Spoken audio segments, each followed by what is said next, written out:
This is Ashley DePinto, and she's one of our most awesome paralegals here. She reviews accounts, she writes plans of action for sellers day in and day out. She gets reinstatements every single week.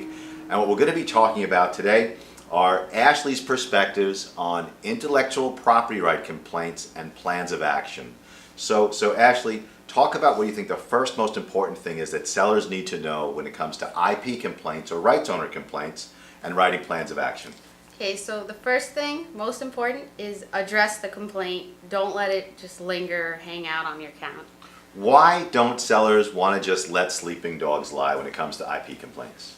Because they don't just go away by themselves, and you need to either appeal or get a retraction by reaching out to the rights owner so that your account does not remain suspended or get suspended. Now, one of the biggest problems sellers face is that they'll reach out to the rights owner, the net email, they get the email address, and they'll write to the brands and they get no response. Now, I'm not saying it's right, but it is the reality. We practically always get a response, probably because we're a law firm, probably because we're known around the world as helping sellers. So if you're trying to address this yourself and you're not getting a response, you might want to consider contacting us or another lawyer, because right or wrong, lawyers get responses from the complainants. I don't know if they fear us, they respect us, doesn't matter. We get responses to practically every email we send out to a complainant. Now, what's another thing that you want sellers to know about how to address IP complaints on their Amazon account? I would say that every once in a while Amazon does crack down on IP complaints. And most times we do see them suspended for 1 complaint, for 20 complaints. It's all different. So now the saying, sorry, I cut you off. No, that's okay. The saying is the straw that broke the camel's back. What's odd about Amazon is you never know how many complaints you can withstand. If you're a larger seller, it's certainly you can withstand more complaints than if you're a smaller seller, if you're making Amazon more money. Right. But it was July 4th weekend, not this past summer, the summer before, where all of a sudden these monster sellers received 1 more IP complaint and their accounts were suspended. So the reason why we promote getting rid of complaints, even if they're older complaints, is that you never know whether you can withstand 1 more, and there's no way of knowing in advance. So that's why we always advocate, if you're working on your account anyway, try and get those complaints withdrawn, even ones that are older that are not necessarily causing any problems now. You're not necessarily dealing with Amazon. You're dealing with the brand or the brand protection company to get those complaints withdrawn.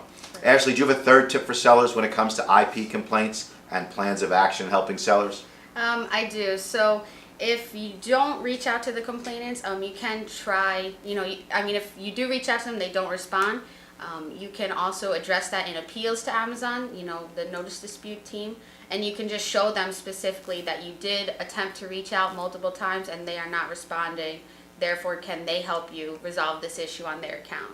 And that's exactly what we do. We first write a letter as your attorney to the complaint, and we go through the 4 different areas of intellectual property, and we show there's no violation. Right. Okay, because there usually isn't. As long as you're selling genuine products, you're not violating anybody's intellectual property rights.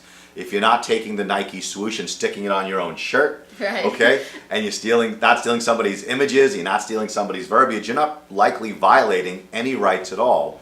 And then if they refuse to retract, then we write to Amazon, we write a plan of action for you that refers back to the legal letter showing there's no violation. Right. So Ashley's 100% right. You can reach out to the complainant, and if they blow you off and they don't respond, then you go to notice dispute and say, hey, we reached out, here are copies of our emails, here's a copy of our attorney's letter explaining there's no violation, and they're not cooperating. The last fact we're going to talk about today is a Digital Millennium Copyright Act counter notice, where if it's a copyright complaint made against you and it's totally baseless, you can actually tell that brand to either shut up or put up. Right. And by doing a counter notice, especially if the complainant is located in China or another foreign jurisdiction, you're basically telling them, listen, you either have to sue me or the complaint goes away. So a Digital Millennium Copyright counter notice, and that is a mouthful, yes, is another way that sellers can deal with baseless intellectual property rights and how we use that for our plans of action. So Ashley, thank you very much for doing this video with me.